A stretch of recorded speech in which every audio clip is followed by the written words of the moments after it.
Somehow, Paper Mario the Origami King is already a year and a half old, which I can't believe, but the soundtrack is incredible. All the different worlds you go through are really unique and interesting, and the bosses are a lot of fun too. And in my opinion, this is the second best Paper Mario we've gotten so far, only behind Super. So today I'm going to be ranking all the bosses, and before we get started, I'm just going to say that I'm probably not going to be doing too many videos for the rest of the year after this. I may do a Christmas related one, and I do have a special surprise I have stored for after Christmas, but other than that, these are my last few videos of 2021. Anyways, number 16 is the Earth Valley Medal. 4 of the bosses in this game take place as these, natural kind of bosses where you're fighting this almost like dragon kind of creature. And the first one of these is, the first of the Valley Medals is the Earth Valley Medal. This guy is a giant turtle. Not like a Koopa, but more like a realistic turtle. What you want to do is basically slam your hammer into these guys' limbs, which, yeah, is as mean as it sounds. Then what you want to do is take his shell and you flip it over, and that's how you defeat him, using the 1,000 arms. I think it's an interesting mechanic and all, and they utilize it pretty well here. But the problem is this boss is pretty easy. Of course, it's easy to see why, since it is the first boss in the game, but yeah, it's just fine for what it is. Nothing that exciting. And number 15 is the Paper Macho Gooper Blooper. You fight this guy when you go into the Princess Peach ship, and this is when you need to rescue Olivia from under a giant boulder when you go on a quest with Bobby. Dang it, Bobby.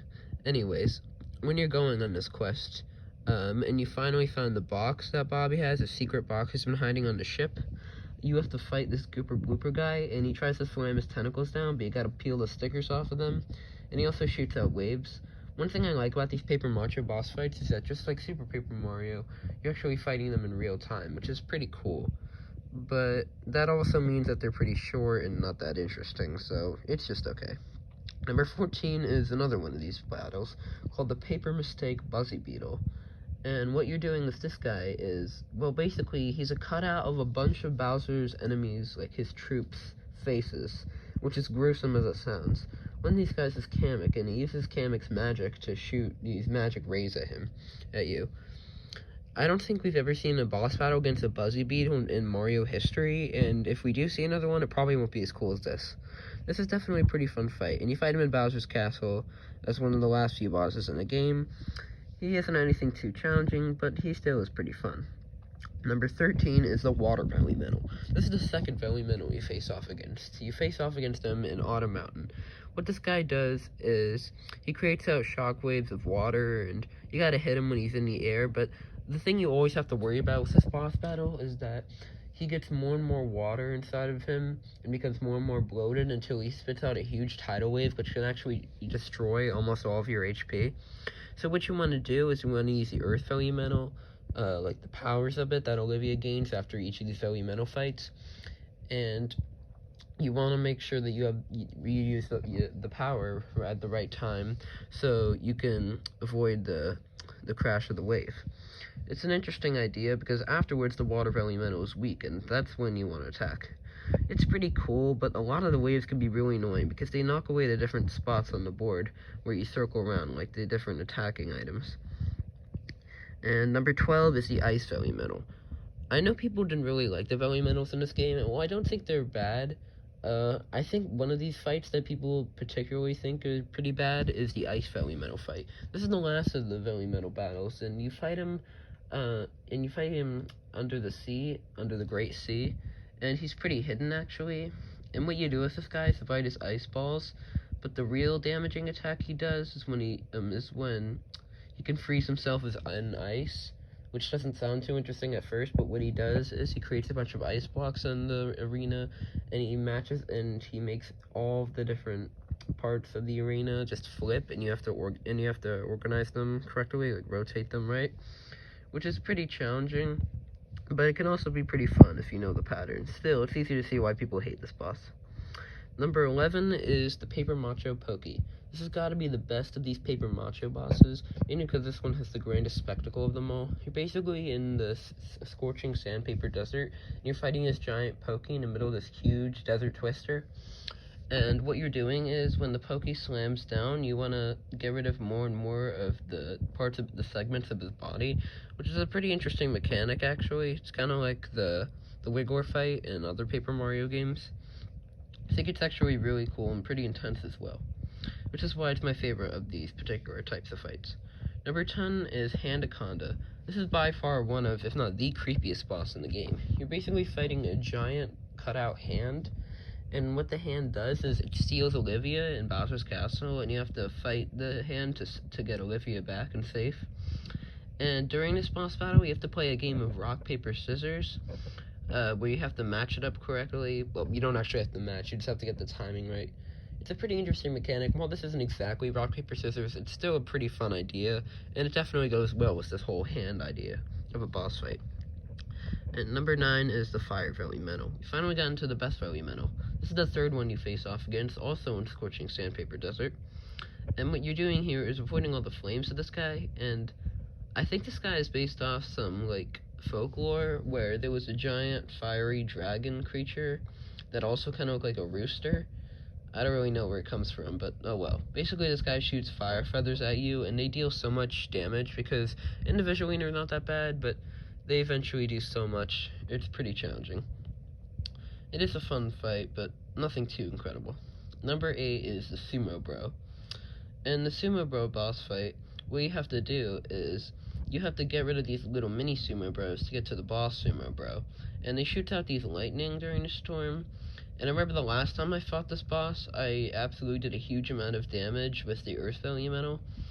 It's a pretty fun boss fight, and I do like how it serves as a pace breaker in Shangri Spa, but other than that, I can't say it's too amazing, but it could definitely be pretty fun if you know what you're doing. Number 7 is the Fang Fastener, and we finally gotten to the main bosses in the game, the Legion of Stationery. These guys take place after these office supply objects, and this guy is actually the final one you fight, the Stapler. So what's he doing at the bottom of these guys? Well, I just thought that he kind of came out of nowhere and didn't really build him up that well. Basically, he tries to chomp you like a guard dog, which is pretty cool and kind of makes sense if we're going for like a stapler idea. Because I remember I would always pretend a stapler was a dog when I was younger. And he also shoots out the different parts of the stapler, and it can be really challenging if you don't guard right. And it is pretty fun. I just prefer the other ones. Number 6 is the Missile Maestro, otherwise known as Colored Pencils. This is the first of these Legion of Stationery bosses, and the second boss in the game overall. Now with this guy, you have to pick up his colored pencils and slam them into his case, which is really cool. He also talks like a French artist, which, yeah, is as funny as it sounds. Pretty fun. Number 5 is the Shifty Sticker. This is the fourth of these Legion of Stationery bosses, and this guy is tape. At first, all you're doing is breaking his case, nothing too challenging. But then he turns into a wheel of tape, like he rolls around, and it's almost like a motorcycle. And another thing about this guy is he talks with like a Brooklyn accent, which I don't think I've ever seen any tape in a game do that. It's just a very funny thing to watch. And it is a pretty fun boss, too. Number 4 is the Elastic Entertainer, otherwise known as Rubber Band. This is the second of these Legion of Stationery bosses. After you make your way through all the puzzles of Shogun Studios and Autumn Mountain, you finally arrive at Rubber Band after the different plays you go through. And Rubber Band is very self-centered. And when you're fighting Rubber Band, there are these different rubber bands on the arena that you have to avoid. But then, what you do with the thousand-fold arms is you shoot rubber bands at this guy, and you also gotta shake him down from the rubber band. It's actually a pretty fun mechanic, really like it. And number 3 is the dual-bladed Duelist. This is the fifth and definitely one of my favorite of these Legion of Stationery bosses. This guy is Scissors. Now, you can break this guy's case early or later, but when it comes down to it, you're going to be having to avoid this guy's attacks a lot. But the thing is, he only really has one attack. Sure, he cuts out the pieces on the board, but other than that, all he's doing is shooting his scissors at you, and if you don't jump right in time, this guy can absolutely destroy all of your HP, and you will die immediately. It's so dangerous, but so fun, and whenever I fight this boss, it's definitely one of the most intense. It's really fun. The theme goes really hard, too. And number 2 is the Disco Devil, otherwise known as Hole Punch. This is probably the most iconic of the Legion of Stationery. Fight this guy at the end of Scorching Sandpaper Desert, and you find out the mystery that this is the guy who cut out the sun and all the Toads' faces. The The theme is incredible, everybody knows, and the hole punch dances like an 80s disco star, which is really funny. It's overall a very fun boss fight, and I like how he even steals Mario's face, which is pretty creative, and you gotta slam down the hole punch. And number 1, who else could it be but King Ollie, the final boss in the game. He's separated into 3 phases. First of all, my least favorite phase has gotta be the final one, where you're trying to flip and rotate the different parts of the Olivia faces to get the huge hammer attack. It is pretty interesting, and I love the theme here. And I do like the idea of a giant King Ollie, but I don't know, just nothing too exciting. Then there's the second phase, though, which is pretty cool, and what Bowser's doing, he's actually the one attacking King Ollie. All you're doing is creating shockwaves beneath Bowser to give him a hand, but you also avoid thwomps, too. But the best phase is the first one, and what you're doing here is facing off against King Ollie and using all his elemental attacks, and you want to use the power of all the elementals we fought so far, Earth, Water, Fire, and Ice, and it's just a very fun mechanic, and overall, King Ollie's a really fun fight.